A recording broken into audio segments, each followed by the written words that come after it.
places we had up, loving in a way that's better than okay. Yeah, just wait, you'll see. Each season bringing another reason we ain't leaving. Just you and me. If you stay, darling, oh darling, stay a while and figure me out. I promise you won't regret it.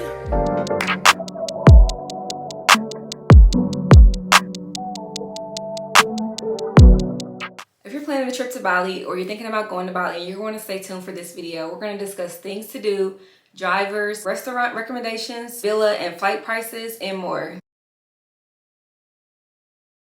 Alright, so I'm going to be looking down and I'll be looking at my notes. So if you see me looking down, that's what I'm doing. We're going to start off with the Airbnb villa. So I booked the villa on Airbnb and the price was $1,468, and that was for 6 nights. For the 6 nights, it comes with a butler. In addition to that price, we did get the flowers in the pool. It was $2,500,000, which is 169 US dollars.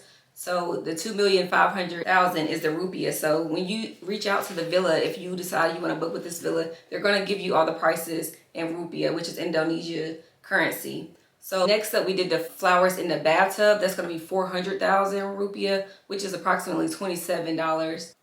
In addition to that, we did a float and breakfast, which is 524 and 700,000. That's approximately $35. We booked the villa through Airbnb, so we did pay, you can pay with your card, your debit or credit card. Most of the things that we paid in cash were, we went to the market. Basically, all of our drivers, that's mostly what we paid in cash.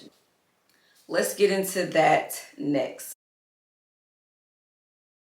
We ended up going with 3 different drivers, and I'm going to list all of this in the description box below. For the drivers, we ended up going with Bali Abracadabra Tours for our airport pickup and drop off. We also used them we did most of our long day excursions and activities, so we used them mostly for that.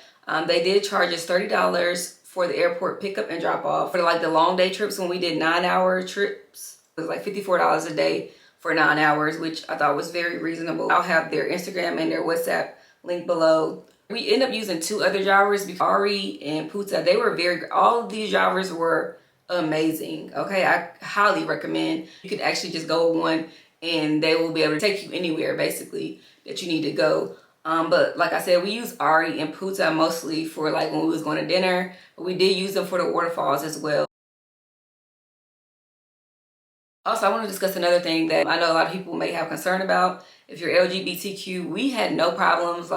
Everybody treated us great. The drivers, the Airbnb staff, the people there, in the markets, just everyone there in Bali, they treated us great. We didn't have anybody side-eyeing us or having any issues when it came to that. So I know that was kind of a little bit of my concern too. I was kind of reserved about that, but I'm telling you, it was amazing. They treated us so well. This was the best we've ever been treated at any country.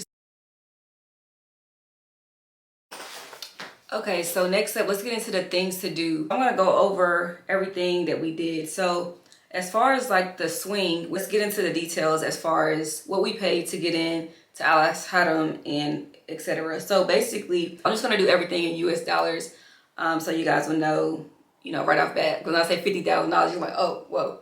But it's going to be $4 US per person to get in. I was the only person that swung. Tanisha was like, absolutely not. I did the swing in the dress. I did get the VIP dress. So with the VIP dress in the swing, it was $34 US. And then I paid for the photos and video. It was one video, and then they did a whole bunch of different photos. And that was only $18, which you get all of your photos and videos. So I thought that was very great. Okay, so next up we went to Kretja, which is kind of like a pool bar. It has a restaurant.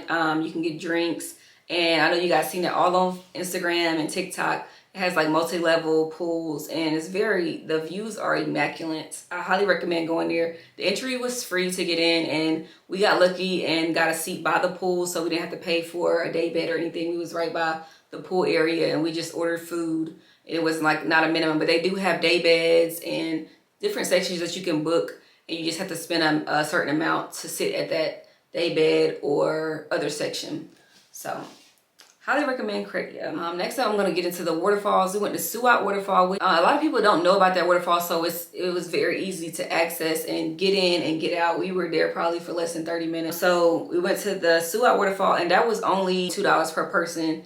Like I said, it was very easy to get in, very easy to access. They did have a lot of stairs, so just be aware of that. It was just me that got my photos taken, and all you have to do is just, you know, tip them. They'll take really great photos and videos of you at that waterfall, and also at Kanto Lampo waterfall. They take amazing pictures and videos. I'm telling you, they top tier. Kanto Lampo was $4 to get in. So very inexpensive to get into these waterfalls. It's just a great experience, and if you love nature like I do, then you're gonna absolutely love it. Another activity that we did, which was one of my favorites, was the elephant safari. And I'm gonna list, I took a photo of the prices so you guys can see they have different packages. We end up doing the wash, but you could do like a wash and dive, and they have different packages, like I said. And I'm gonna show a photo of that on here, and I'll also link it in the description box below. So with this elephant safari, they also take your photos there as well. So most of these photos, some came from my wife and some came from the photographers there, just the workers there, but they are photographers. So another thing that we did was the ATVs in the mud, and that was at Gosek Adventure. I'll link the information below. It was about $200 for both of us, so about $100 per person. It was a little under that. But let me tell you, it's not for the faint of heart. It's not like your regular ATV that you have here in the US. So you're gonna go up hills, down hills. I mean, that was the craziest ATV we ever experienced, and we had no idea. And it ended up just being us two, so it was kind of like a private tour, and we had a great time though. But if you're scary, don't do the ATVs, is what I'll highly recommend going to the Ubud Art Market. You can get souvenirs and all types of handmade items. I picked up this handbag that was, you know, like the straw-like handbags, very one of a kind. I didn't see, they do have bags that you'll see everybody sell, but then they'll have like handmade bags that nobody has. So I was very glad that I got a bag that I didn't see again. So, another place that I recommend while you're at the art market is, if you love crystals, Batu, I think that's how you pronounce it. That place is B-A-T-U.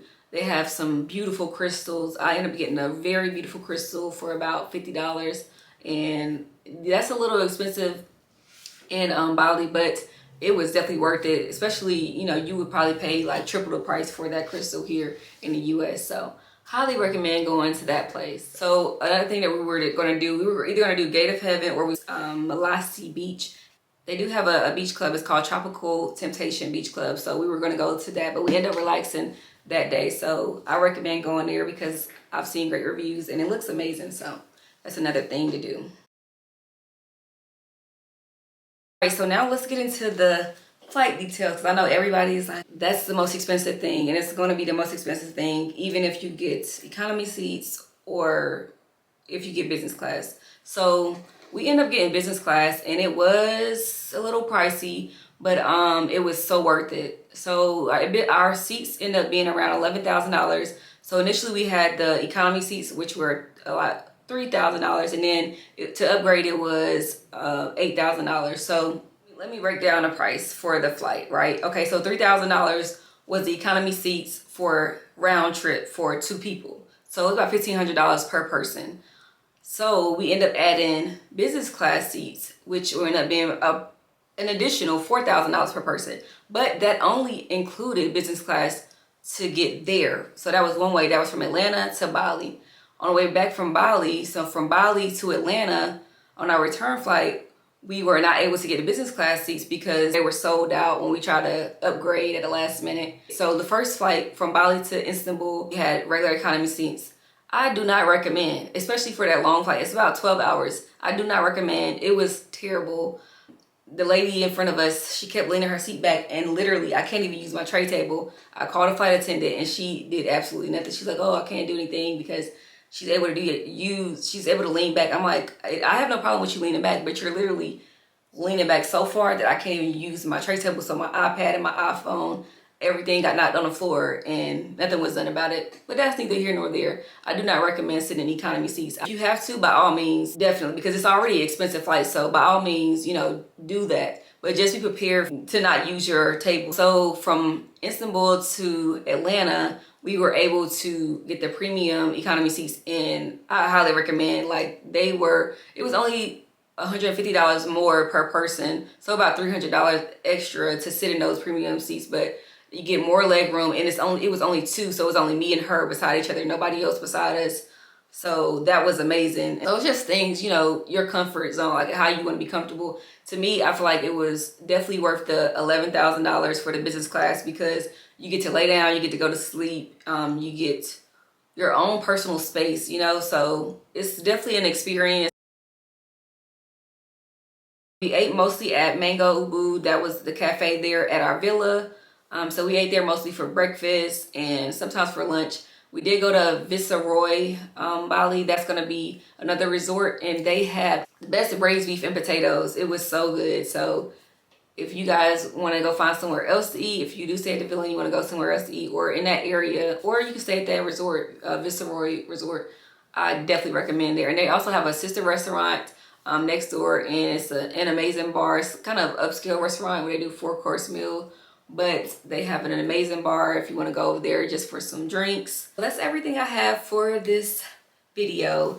But like I said, I will be doing a separate video with the villa tour, and I'll be doing a separate video with the Turkish Airlines economy and business class seats. So make sure you guys hit subscribe so you can see those two videos, and like and comment, and you know, ask me any questions that you have that I may have not mentioned in the comment section below. Thank you guys so much for watching.